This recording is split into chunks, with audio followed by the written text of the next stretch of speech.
ముహూర్తాన Konidela Venkatrao megastar Chiranjeevi అనే శివశంకర్ ప్రసాద్ అంజనమ్మ కడుపున బీజ వేశాడో కానీ ఆ బ్రహ్మ ముహూర్తం 71 సంవత్సరాల నుంచి నిరంతరం వెలిగిస్తూ అభిమానుల్ని రక్షిస్తూ ఎందరికో జీవనోపాధి కల్పిస్తూ అందరికీ నేనున్నానని భరోసా ఇస్తూ ముందుకు నవయువకుల్లా తిరుగుతున్న మెగాస్టార్ చిరంజీవి గారికి జన్మదినం సందర్భంగా నా హృదయపూర్వక పాదాభివందనాలు తెలియజేసుకుంటూ నేను ఈరోజు ఏడుకొండల వెంకన్న సాక్షిగా, శ్రీశైలం మల్లన్న సాక్షిగా, బెదవాడ కనకదుర్గమ్మ తల్లి సాక్షిగా, సింహాద్రి అప్పన్న సాక్షిగా, యాదగిరిగుట్ట నరసింహస్వామి సాక్షిగా, నేను కొలిసే అయ్యప్ప స్వామి సాక్షిగా నిజాలే మాట్లాడతా.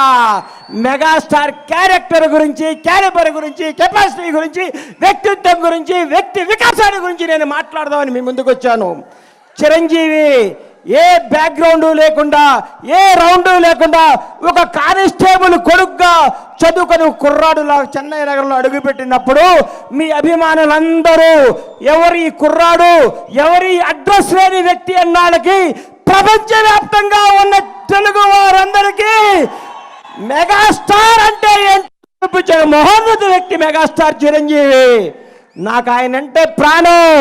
ఎందుకు ప్రాణం అంటే నాకు జీవితాన్ని ఇచ్చిన పవర్ స్టార్ పవన్ కళ్యాణ్ తెలుగు ఇండస్ట్రీకి చేత్తో పట్టుకొచ్చిన మెగాస్టార్. ఈ భారతదేశంలో ఏ నటుడికి, ఏ మెగాస్టార్కి దగ్గర అదృష్టం రామ్ చరణ్ రూపేణ ఆయన లెగసీని కంటిన్యూ చేయడానికి పుట్టించిన మహోన్నత వ్యక్తి చిరంజీవి.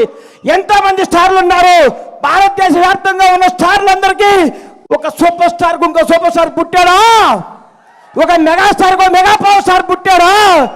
ఏం కొడుకుని కన్నావయ్యా మెగాస్టార్? నీ వ్యక్తిత్వం గతంలో చాలా మంది ఓరు దాటేదాకా ఓరి మల్లనని పనిలేక బోడి మల్లన్ అంటున్న ఈ రోజుల్లో చిరంజీవి గారు అన్నా నీ వెనకాల ఎంతమంది ఉంటే ఏంటి, ఊడితే ఏంటి? నీ క్యారెక్టర్ భావి తరాలకి, భవిష్యత్ తరాలకి ఒక రామాయణం, ఒక భగవద్గీత, ఒక భారతదేశ స్వతంత్రానికి పోరాడే కాదల్లాగా చిరంజీవి చరిత్ర కూడా అందరి హృదయాలు లిఖించుకుంటారని నేను మీ అందరికి గర్వంగా చెప్తున్నా. చిరంజీవి వ్యక్తిత్వం ఈ మధ్య నేను చిరంజీవి గారింటికి వెళ్ళి మర్చిపోయి మీకు చెప్పడానికి వెళ్తే అన్నయ్య కొంచెం లేట్గా వచ్చాడు. ఏంటన్నా లేట్గా వచ్చావన్నా? మా చెల్లికి నడువు నొప్పిగా ఉంటే జెండు బాంబు రాస్తున్నారు ఆ లోపల అన్నాడు. అదే చిరంజీవి క్యారెక్టర్. ఈరోజు కూడా 85 ఏళ్ల తల్లిని కొడుకులాగా పట్టుకొని కాళ్ళ ఒత్తుతూ ఇంట్లో పెట్టుకొని కంటికి రెప్పలా చూస్తున్న క్యారెక్టర్ చిరంజీవిది. చిరంజీవి వ్యక్తిత్వం ఎవరికి తెలుసు? కంటికి రెప్పలాగా తన కుటుంబాన్నే కాదు నాడుకునే వాళ్ళందరినీ. 25 సంవత్సరాల కింద బండ్ల గణేష్ ఏందండి అడ్రస్ లేనోడిని, అడ్రస్ అంటే తెలియనోడిని. అన్నా నేను ఇల్లు కట్టుకున్నానంటే నా అడ్రస్ ఎత్తుకుంటూ చాట్ దగ్గర వచ్చాడు నడువు నొప్పితో. ఆ రోజు మెగాస్టార్ శంకర్ దాదా లాంటి బ్లాక్ బస్టర్లు కొట్టి యావత్ భారతదేశం చిరంజీవి చూడాలనుకున్న రోజుల్లో 50 కిలోమీటర్ల నడువు నొప్పితో వచ్చిన మహోన్నత వ్యక్తి మెగాస్టార్ చిరంజీవి. ఆయన క్యారెక్టర్ గురించి మాట్లాడాలంటే, ఆయన క్యాలిబర్ గురించి మాట్లాడాలంటే, ఆయన స్టామినా గురించి మాట్లాడాలంటే, ఆయన నిజాయితీ గురించి మాట్లాడాలంటే, ఆయన నిర్భయం గురించి మాట్లాడాలంటే ఎవరి తరం కాదు, ఎవరి వ్యక్తిత్వం ఉండదు. అన్నా నువ్వు రాజకీయాల్లో నుంచి బయటకు ఎందుకు వచ్చావు అంటే నేను అడిగాను.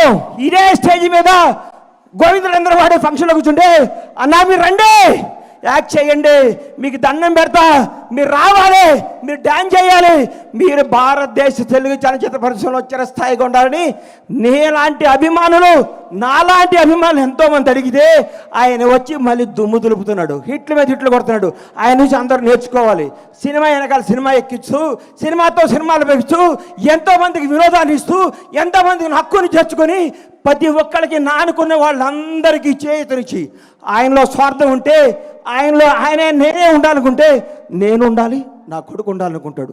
అవన్నీ పక్కన పెట్టి మేము ఉండాలి, మనం అందరం ఉండాలి, అందరూ పైకి రావాలి, అభిమానించే ప్రతి ఒక్కరికి బంగారు భవిష్యత్తు ఇవ్వాలి అని చెప్పిన మోహన వ్యక్తి మెగాస్టార్ చిరంజీవి.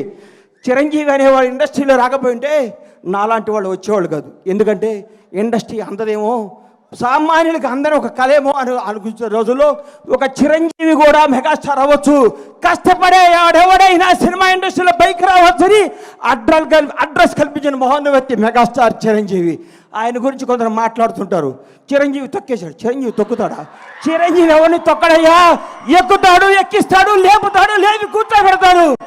ఎవరికి టాలెంట్ ఉంటే, ఎవరికి శక్తి ఉంటే, ఎవరికి నిజాయితీ ఉంటే వాళ్ళను ఉన్నతమైన కూర్చోబెట్టడమే మెగాస్టార్ చిరంజీవి యొక్క లక్ష్యం, ఆదర్శం, అభిమానం.